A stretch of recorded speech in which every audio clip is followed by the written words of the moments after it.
Today's word is case law, or you can say law established by judicial decision in particular cases instead of legislative action. आज हम discuss करेंगे ऐसा topic जो law students के लिए एक trouble है।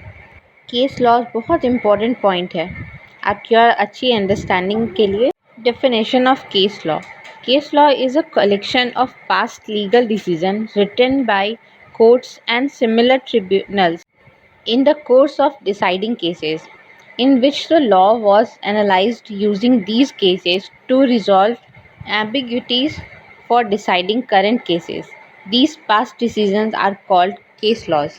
Case laws पुराने डिसीजन को कहा जाता है जो कोर्ट डिसाइड करती है। पहले हम लोग जानते हैं केस लॉज को क्यों रीड करना चाहिए। जब भी आप कोई केस लॉ स्टडी करते हैं उसमें जो इशू है वो पहले जानना इम्पॉर्टेंट है और आपको वो सारे पॉइंट को ध्यान देना चाहिए कि ओवरऑल किन चीज़ों की बात की गई है। पूरा केस लॉ एक बार में पढ़ना चाहिए। जब भी different type of case laws पढ़ेंगे तो आपको पता चलेगा कि ये केस लॉज बहुत जगह रेफ़र किया गया है। अब देखते हैं लैटिन फ्रेज का meaning. Let the decision stand is the principle by which judges are bound to such past decisions. कई बार कोई इम्पॉर्टेंट ऐसा केस आता है जो पूरे के पूरे लॉ को ही चेंज करके रख देता है। In some jurisdiction, case laws can be applied on ongoing adjudication, for example, criminal proceeding of or family law.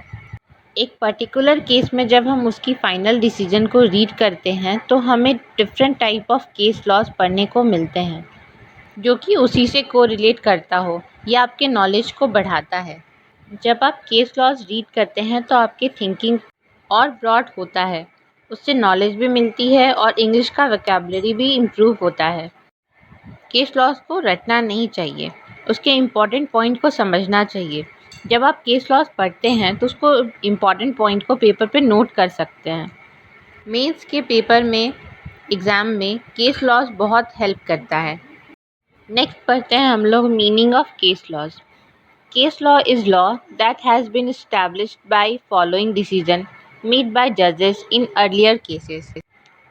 जब कोई केस कोर्ट में आता है तो उस तरह का कोई कोर्ट में केस हो तो उसको रेफ़र किया जा सकता है। ये केसेस एडवोकेट जज के सामने पेश करते हैं। अगर सब्सटेंसेस मैच करते हैं तो उन केसेस को कंसीडर किया जा सकता है।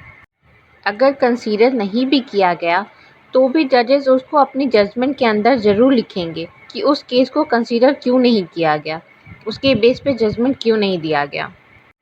आगे पढ़ते हैं explanation of case law. Case law is the collection of past legal decision written by courts and similar tribunals in the course of decision cases in which the law was analyzed using these cases to resolve ambiguities for deciding current cases. इसमें भी वही same बात कहा गया है। Supreme court के cases high court पे bound हैं और हाई कोर्ट के केसेस लोअर कोर्ट पे बाउंड हैं। जो डिसीजन सुप्रीम कोर्ट देती है वो लोअर सारे कोर्ट फॉलो करेंगे। अब बात है केस लॉज को ढूंढेंगे कैसे। ये आजकल डिजिटल लाइब्रेरीज़ पे ईज़िली मिल जाता है।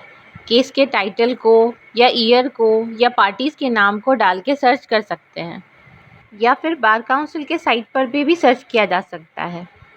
ये केस लॉज का टॉपिक यहीं पे फिनिश होता है। Thank you.